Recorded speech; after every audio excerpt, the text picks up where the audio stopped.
ఒక డ్రైవర్ గారిని మీరు చూసి ఉంటారు. ఇవాళ జగిత్యాల ఆర్టీసీ డిపోలో డ్రైవర్గా పనిచేస్తున్నటువంటి అశోక్ను ఇలా సస్పెండ్ చేసినారు. దీన్ని చాలా తీవ్రంగా ఖండిస్తూ ఉన్నాం. ఆయన డ్రైవర్ కావచ్చు, కానీ ఒక సాటి మనిషి. ఆయన డ్రైవర్ కావచ్చు, ఒక వ్యవసాయ కుటుంబం నుంచి వచ్చినటువంటి బిడ్డ. ఒక వ్యవసాయ కుటుంబం నుంచి వచ్చినటువంటి బిడ్డగా ఇవాళ రాష్ట్రంలో రైతులు బాధపడుతున్నటువంటి విషయాన్ని దృష్టిలో పెట్టుకొని ఆయన ఒక మాట మాట్లాడినారు.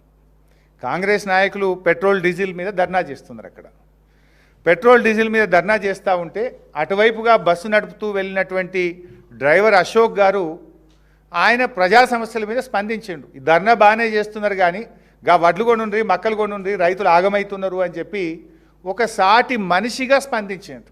ఒక రైతు కుటుంబం నుంచి వచ్చిన బిడ్డగా, రైతు కష్టాలు తెలిసిన వ్యక్తిగా వడ్లు కొనుండ్రి, మక్కలు కొనుండ్రి అని చెప్పుడు తప్ప,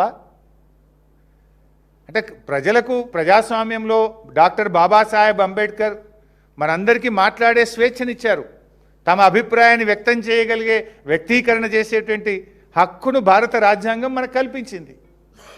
ఒక డ్రైవర్గా ఆయన స్పందిస్తే రేవంత్ రెడ్డి గారి ప్రభుత్వం ఒక నియంతృత్వ వైఖరితో ఆ డ్రైవర్ను సస్పెండ్ చేసినారు. ఆ సస్పెండ్ను వెంటనే ఉపసంహరించుకోవాలని మేము ప్రభుత్వాన్ని డిమాండ్ చేస్తూ ఉన్నాం. మీరే చెప్పిండ్రు, మేము 6 గ్యారంటీలే కాదు, ప్రశ్నించే గ్యారంటీ 7వ గ్యారంటీగా మేము అమలు చేస్తాము, ప్రజాస్వామ్యానికి ప్రశ్నించే హక్కును కల్పిస్తామని చెప్పి మీ 6 గ్యారంటీలతో పాటు 7వ గ్యారంటీని మీరే ఇచ్చారు.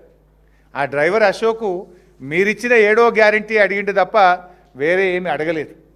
సో వెంటనే ఆ డ్రైవర్ గారి మీద, అశోక్ గారి మీద పెట్టిన సస్పెన్షన్ను ఎత్తివేయాలని చెప్పి మేము కోరుతా ఉన్నాం. ఆయన ఏ రాజకీయ పార్టీకి సంబంధించిన వ్యక్తి కాదు, ఆయన బీఆర్ఎస్ కాదు, బీజేపీ కాదు, కాంగ్రెస్ కాదు. ఆయన ఒక డ్రైవర్, ఒక రైతు బిడ్డగా తన అభిప్రాయాన్ని చెప్పింది. కానీ అంత మాత్రాన మమ్మల్ని ప్రశ్నిస్తే మీ మీద వేటు వేస్తామనేటువంటి నియంతృత్వ ధోరణి విడనాడాలని, అశోక్ డ్రైవర్పై పెట్టిన సస్పెన్షన్ వెంటనే ఎత్తివేయాలని చెప్పి మేము డిమాండ్ చేస్తున్నాం.